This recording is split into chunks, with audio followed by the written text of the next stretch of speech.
क्यों बे, सुनता किया है क्या?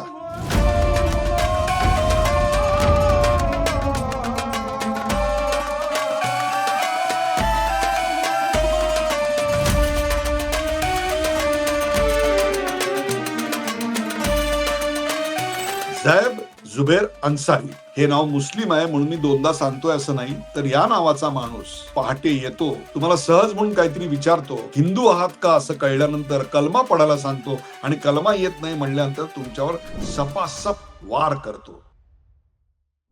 नमस्कार प्रेक्षको, द उदय निगुडकर शो मध्ये आपल्या सगळ्यांचं मनपूर्वक स्वागत.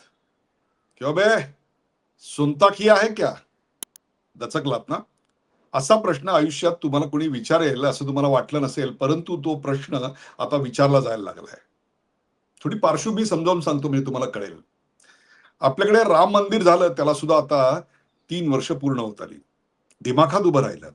आणि त्यानंतर सर्वात महत्वाचं म्हणजे राम मंदिर उभं राहिलं. 1000 वर्षांचा लढा आम्ही यशस्वीरित्या जिंकला, तरी हिंदूंनी रस्त्यावर उत्पात आणि उन्माद नाही घातला. अत्यंत शांततेनं, समाधानानं आणि पावित्र्यानं तो सोहळा आणि तो क्षण आम्ही सगळ्यांनी औक्षणासारखा आमच्या आयुष्यात जपून ठेवला. अर्थात छोट्या मोठ्या हिंदू मुस्लिम कुरबुरी घडत होत्या, परंतु त्या तात्कालिक स्वरूपाच्या असं म्हटलं तरी हरकत नाही. पण मुसलमानांमधला एक असा वर्ग की ज्याला हे राम मंदिर होणं मान्य नव्हतं. एवढंच काय तर निवडणुकीत तिसऱ्यांदा मोदी सरकार या देशावर राज्य करते हेच त्याला मान्य नव्हतं. ट्रिपल तलाक रद्द झालाय याला त्याचा विरोध होता आणि कलम 370 मधून जम्मू काश्मीरची मुक्ती झाली याबद्दलही त्याच्या मनात राग खदखदत होता. आणि म्हणूनच लोकसभा 2024 इथं मतदानात एक ट्रेंड दिसला आणि तो होता व्होट जिहाद, ज्याचा उल्लेख सलमान खुर्शीद काँग्रेसचे नेते यांची भाची असलेल्या मरियम यांनी जाहीररित्या केला होता. आणि याच्यामध्ये असं स्ट्रॅटेजिक वोटिंग करायचं आणि हिंदू हिंदू विचारसरणीच्या उमेदवारांना परास्त करायचं, हरवायचं, याचा फटका अनेक ठिकाणी बसला. लव जिहाद तर आहेच. लव जिहादच्या शेकडो घटना आणि त्याचं वाढतं प्रमाण पाहिल्यानंतर अनेक राज्यांनी लव जिहादच्या विरोधात खूप मोठ्या प्रमाणात निर्बंध घातले, कायदे आले आणि अत्यंत त्याची अंमलबजावणी काटेकोरपणे व्हायला लागली. वक्फ बोर्डाच्या मनमानी कारभारावर देखील आपल्याकडे चाप लावायचा प्रयत्न झाला. अर्थात हा सगळा राग एका संपूर्ण वर्गाच्या मनात धुमसर होता. पण करणार काय? माननीय सर्वोच्च न्यायालयानं सुद्धा ट्रिपल तलाक, आर्टिकल 370 हे सगळं कायदेशीर आहे असा निकाल दिला आणि तिथेच खरा बांध फुटला. व्होट जिहाद, लव जिहाद, लँड जिहाद आणि त्यानंतर नाशिकमध्ये दिसलेलं कॉर्पोरेट जिहाद. या कॉर्पोरेट जिहादमध्ये अत्यंत संघटितरित्या कट कारस्थान करून हिंदू समाजातल्या काहीशा गरीब मध्यमवर्गीय घरातल्या मुलींना फूस लावून, बळी पाडून प्रथम त्यांचं लैंगिक शोषण आणि त्यानंतर चक्क त्यांचं धर्मांतर आणि त्या लिंक्स नाशिक पासून कुठे पोहोचल्या असतील तर डायरेक्ट मलेशियापर्यंत. आणि जे मॉड्यूल वापरलं ना याच्याकरता ते झकीर नाईक याच्या ट्रेनिंग मॅन्युअलशी साधर्म्य सांगणारं असं मॉड्यूल. एक डॉक्ट्रिन या सगळ्यात कार्यरत आहे आणि ती डॉक्ट्रिन एक एक मनोभूमिका घडवते आणि ती मनोभूमिका इज द प्रॉब्लेम. आज त्याचंच एक पुढचं स्वरूप आपल्याला दिसतंय. या सगळ्यात एक आणखीन एक घटना घडली ज्याला 1 वर्ष आत्ता पूर्ण होतंय. त्या जखमा आत्ता भरून निघाल्या, खपल्या त्याच्यावर धरलेल्या असतानाच कुठली घटना माहितीये? पहलगामची. पहलगामला आमच्या 27 निरपराध पर्यटकांना प्रथम त्यांचा धर्म विचारला, कलमा पडायला सांगितल्या आणि धर्म हिंदू आहे कळल्यानंतर, कलमा पडता येत नाही ते कळल्यानंतर जाओ जाके मोदी को बोलना असं म्हणून त्यांच्या डोक्यात गोळ्या घातल्या. हे सगळं आपल्या समोर आहे. हीच ती हेट्रेड ज्याला आपण म्हणू, हिंसा याची ओळख असणारी ही कृत्य. आज 27 एप्रिल या तारखेला असाच प्रकार घडला. पहलगाम सारखा मास लेवलला नाही, छोट्या पातळीवर एका अंडर कन्स्ट्रक्शन म्हणजे याचं बांधकाम अपूर्ण आहे अशा बांधकाम साईटवर एक रखवालदार आणि त्याचा सुपरवायझर, पहाटेची वेळ, डोळ्यावर आलेली पेन, आणि सहज म्हणून एक माणूस येतो आणि विचारतो, तुम्हारा नाम क्या है? आणि मग म्हणतो, कलमा पडता येतात का? अर्थात दोघेही हिंदू. त्यांनी कलमा पडता येत नाहीत आणि आपण हिंदू आहे असं सांगता क्षणी खिशातनं चाकू काढला गेला आणि एका अनोळखी व्यक्तीनं त्यांच्यावर सपासप वार केले आणि काही कळायच्या आत ते दोघं रक्ताच्या थारोळ्यात पडले. अर्थात हे पहलगामचं रिपीट व्हर्शन होतं, अल्बिट काही छोट्या स्वरूपात असेल. त्यांच्याकडे बंदुका नव्हत्या त्या अनोळखी माणसाकडे आणि 4-5 लोकांची गँग नव्हती. पण त्याच्या हातात जे वेपन होतं त्यांनी जेवढं शक्य होतं तेवढं सगळं केलं. अर्थात पोलिसांना खबर लागल्यानंतर त्यांनी ताबडतोब अक्षरशः पाऊण एक तासात त्या व्यक्तीला अटक केली. मुख्यमंत्री देवेंद्र फडणवीस यांनी कडक कारवाईचे आदेश दिले. सवाल आहे की हा जो हल्लेखोर, संशयित हल्लेखोर आहे, त्याची पार्श्वभूमी काय आहे? त्याच्यातच सगळी मेख दडलेली आहे. तर त्याचं नाव आहे झैब जुबेर अन्सारी. हो, पुन्हा एकदा नाव ऐका, झैब जुबेर अन्सारी. हे नाव मुस्लिम आहे म्हणून मी दोनदा सांगतोय असं नाही. तर या नावाचा माणूस मध्यरात्री पहाटे येतो, तुम्हाला सहज म्हणून काहीतरी विचारतो, हिंदू आहात का असं कळल्यानंतर कलमा पडायला सांगतो आणि कलमा येत नाही म्हणल्यानंतर तुमच्यावर सपासप वार करतो. आणि कारण काय? तात्कालिक कारण, मुझे भाडे पे रूम नहीं मिलती, लोग मेरे साथ अच्छा बर्ताव नहीं करते, म्हणजे एकूणच मानसिक संतुलन बिघडल्याची पूर्वतयारी करून ठेवलेली. 20 वर्ष अमेरिकेत राहणारा आणि आपल्या कुटुंबापासून तुटलेला, पत्नीपासून विभक्त झालेला आणि ऑनलाईन मुलांच्या शिकवण्या घेणारा, आणि शिकवतो काय? बायोलॉजी आणि केमिस्ट्री. खरोखरच तो बायोलॉजी आणि केमिस्ट्री शिकवत होता का त्याच्या ऑनलाईन क्लासमधून दुसरंच काहीतरी शिकवायचा? त्याच्या त्या खोलीवर जेव्हा पोलिसांनी धाड टाकली, त्यावेळेला तो एकटाच बसला होता आणि त्याच्या बाजूला जो लॅपटॉप होता आणि जी कागदपत्र होती तिथे त्या धर्माचा धर्मग्रंथही होता.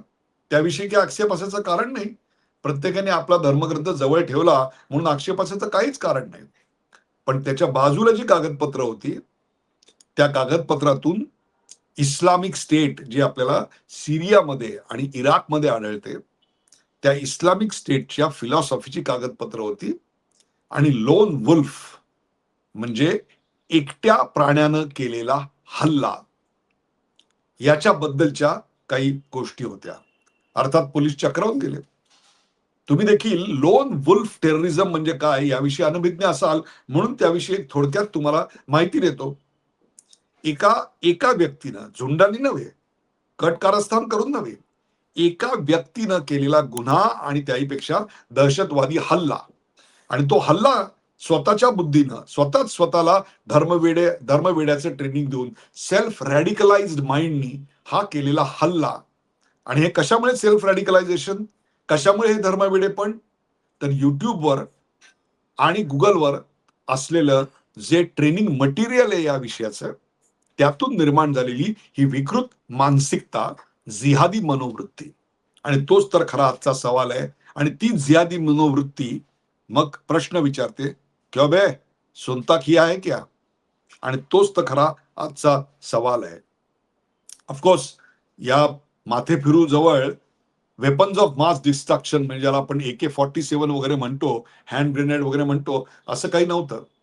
जर त्याच्या हातात ते सापडलं असतं तर त्यांनी किती लोकांना, जाऊ द्या, या सगळ्या आठवणी आल्या तरी थरकाप व्हायला होतो, अशीच परिस्थिती आता आहे. पण तपास एजन्सी याचा सगळा छडा लावतीलच. मी याचा अभ्यास जेव्हा चालू केला लोन वुल्फ टेररचा, तेव्हा लक्षात आलं की हे काही नवीन नाही. आणि अलीकडच्या काळात या घटना वाढत चालल्या आहेत. उदाहरणार्थ दिल्लीमध्ये रिझवानने असंच कृत्य केलं, सेल्फ रेडिकलाइज्ड. आणि त्यानंतर हिजबुल खान उत्तर प्रदेशामध्ये. किती नावं घेऊ? अर्थात ही सगळी नावं ही एकाच धर्माची आहेत. एकाच धर्माची आहेत म्हणून अख्ख्या धर्माला दोषी मानण्याचं काही कारण नाहीये. परंतु ती एका धर्माची आहेत हे देखील विसरता येणार नाहीये. आणि ती एकटेच असतात. त्यामुळे त्यांचं कम्युनिकेशन इतरांशी असणार, ते काय वाचतायत, कशामुळे प्रभावित होत आहेत, याविषयी फारशी माहिती तपास यंत्रणांना गोळा करता येत नाही, कारण याच्यात टेरर फंडिंग सारखे फायनान्शियल ट्रेल्सही नसतात. So it is very difficult to trace their terror activities and mind. आणि त्यात अलीकडच्या काळात जो एक ट्रेंड दिसतोय, जो पोलिसांनी सांगितला, तो तर भीषण आहे.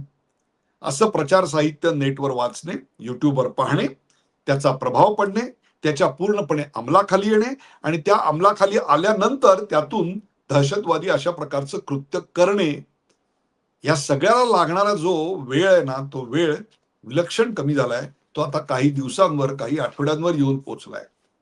आणि या सगळ्याची रिक्रुटमेंट कुठून होत असते? तर ऑनलाईन गेम्स मधून.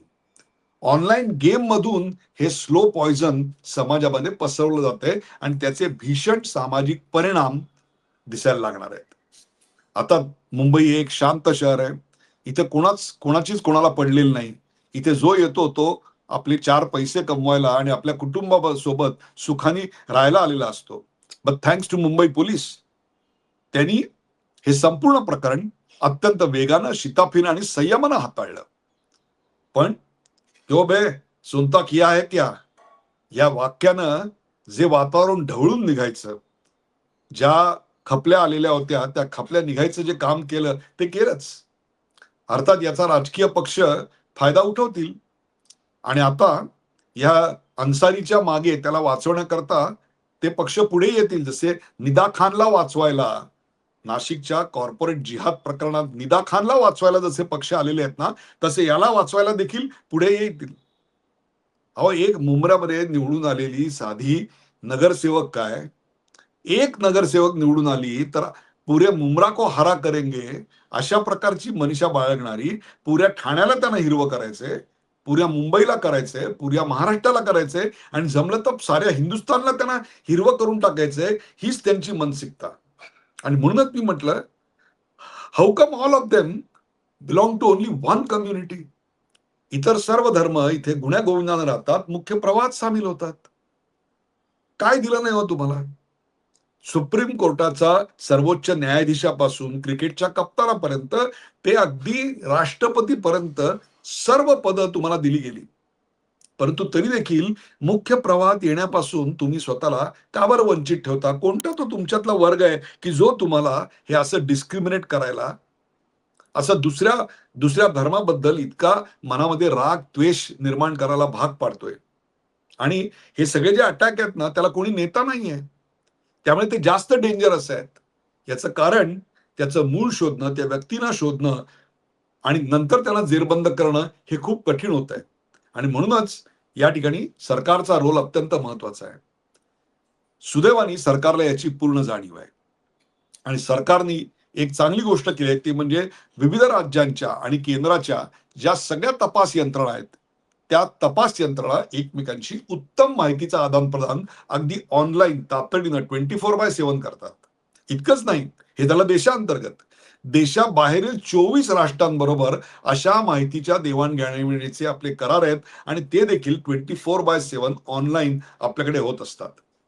अर्थात अजूनही अशा लोन वुल्फमध्ये खूप मोठ्या प्रमाणात मुस्लिम युथ रॅडिकलाइज होतोय, असा काही दावा आता करता येणार नाही आकड्यांवरून. पण रूट कॉज काय आहे याचं? मूळ कशात आहे? तर ती फिलॉसॉफी. स्वतःच्या श्रेष्ठत्वाची दुसऱ्यांना हीन मानणारी आणि त्यांना सेक्सुअली एक्सप्लॉइट करून, लैंगिक शोषण करून त्यांना धर्मांतरित करण्याची ती वृत्ती. ही पृथ्वी फक्त आमच्यासाठी आहे आणि त्यामुळे या देशाचं अस्तित्वच नाकारायचं आणि दुसऱ्या धर्माबरोबर आपण पीसफुली, शांततेनं, सुखा समाधानानं राहू शकतो, या भूमिकेलाच तडा द्यायचा. हीच ती मानसिकता आणि त्यातून निर्माण होणारे हे लोन वुल्फ टेररिस्ट. जोपर्यंत त्या जिहादी विचारसरणीला आपण पराभूत करत नाही, तोपर्यंत रस्त्यात तुम्हाला कधीही कुणीही, अगदी तुमच्या तुमच्या कॉलनीतही कुणीही तुम्हाला थांबवेल आणि विचारेल, "क्यों बे, सुनता किया है क्या?" प्रेक्षको, हा कार्यक्रम आपल्याला कसा वाटला ते आम्हाला जरूर सांगा. लाईक करा, शेअर करा, सबस्क्राईब करा. पाहायला विसरू नका द उदय निरुळकर शो.